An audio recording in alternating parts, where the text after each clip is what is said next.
Neste vídeo eu vou te provar que menos é mais. Você está vendo aqui uma segunda parte de uma automação onde ela faz agendamentos para barbearias e salões de beleza. Aqui nesse caso, essa barbearia possui 3 barbeiros. Então, em uma automação, consegue fazer aí o agendamento para os 3 barbeiros separadamente.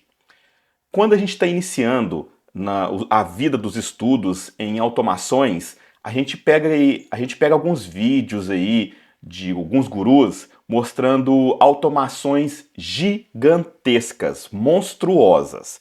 Por exemplo, essa aqui até que não é grande não, mas ela parece trazer um glamour, porque esse subagente, ele possui dois, três subagentes nesta parte da automação, além do agente principal, que é o que toma conta, que tem contato direto com o usuário.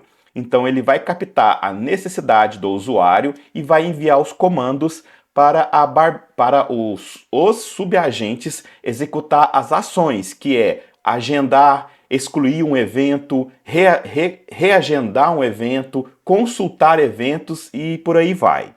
Aí você vai olhar e falar assim, nossa, que bacana. Tem 3 agentes com um monte de ferramenta, um monte de nó, e vai achar que isso é muito bacana. Beleza, é até bonito, é até glamuroso. Mas se eu te falar que este subagente, eu construí ele no começo, quando eu estava construindo essa automação, a gente tem que construir primeiro para depois melhorar, não é? Então, eu construí esse de início, só que ele está totalmente errado, ele é ineficiente.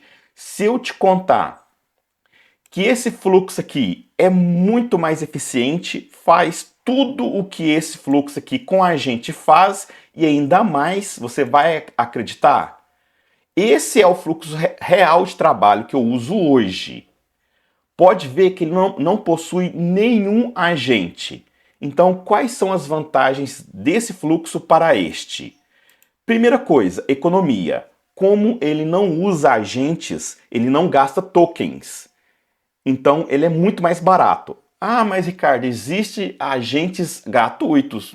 Existe, mas esses agentes gratuitos não são agentes de ferramentas. Eles não suportam ferramentas, então não adianta.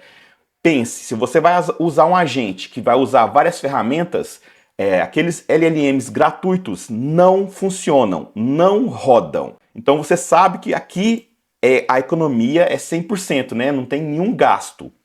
Além de ser muito mais rápido, porque quando eu mando uma solicitação para LLM, ela tem que fazer uma chamada de API, ela tem que pensar para me responder, então tem uma latência aí. Não é grandes coisas, mas faz diferença no final. Então, mais econômico, mais rápido e não tem o risco de alucinar. Essa parte aqui da automação nunca vai alucinar. E praticamente, eu vou ser bem sincero, se ela for bem construída, ela nunca vai errar. Pode acontecer algum problema em sua API, mas aí não é culpa da automação. Digamos que o Calendar está com algum problema lá na central do Google. Aí ele pode ficar um tempo sem funcionar, mas aí não é culpa da automação. Aqui no Bazel, pode ser que aconteça alguma coisa com a base de dados da API, etc. Mas nesse caso aqui, até o Bazel, como ele é open source, eu baixei, né, ele é gratuito, o código dele é aberto. Eu instalei o Bazel dentro da minha VPS junto com o N8N, então eu uso ele gratuitamente em nuvem. Então, assim, só se minha VPS der um problema que vai dar um problema aqui. Então, tipo assim, é muito mais rápido. Não, e a facilidade para depurar, se tiver acontecendo algum erro aqui, para fazer a depuração é muito mais simples. Olha só a diferença de quantidade de nós e a simplicidade. Aqui o que comanda nisso aqui é a lógica. É o nosso it e o if, que comanda praticamente isso. E alguns códigos que são extremamente importantes para ver se o dia é um dia da semana, de segunda a sexta, é um horário comercial, é final de semana, é feriado. Então, aqui tem nós JavaScripts próprio para isso. Então, olha como ele fica simples de depurar, né, de resolver algum problema, comparado com esse outro monstrinho aqui. Então, esse monstrinho, ele é inviável para a produção. A gente não usa isso para a produção. Fica mais caro, mais lento, é mais difícil de depurar, dá muito mais erro, trava a automação. Então, isso aqui é só para você ter uma ideia que nem sempre você vai usar uma inteligência artificial em seus fluxos.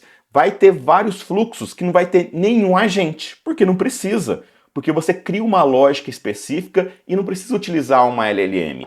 Uma LLM, né, um agente de inteligência artificial, você só usa em último caso, se você não conseguir resolver o problema diretamente com códigos e com fluxo, e se você tem que atender alguma pessoa, atender a usuários, fazer alguns trabalhos de raciocínio, aí não tem como, aí você tem que usar uma LLM. Então se inscreva no canal, que eu vou trazer futuramente uma forma de você conseguir essa automação aqui completa. Você só vai pegar ela e vai já colocar para trabalho para você poder já ganhar dinheiro direto, porque isso aqui vai economizar no mínimo 6 meses da sua vida se você está começando a automação. Para construir esse fluxo aqui, você vai precisar de construir do zero e da manutenção, você precisa de 6 meses em média de conhecimento, de estudos. Levando em consideração que você trabalha, então você tem que estudar somente à noite, final de semana e etc. Então se inscreva.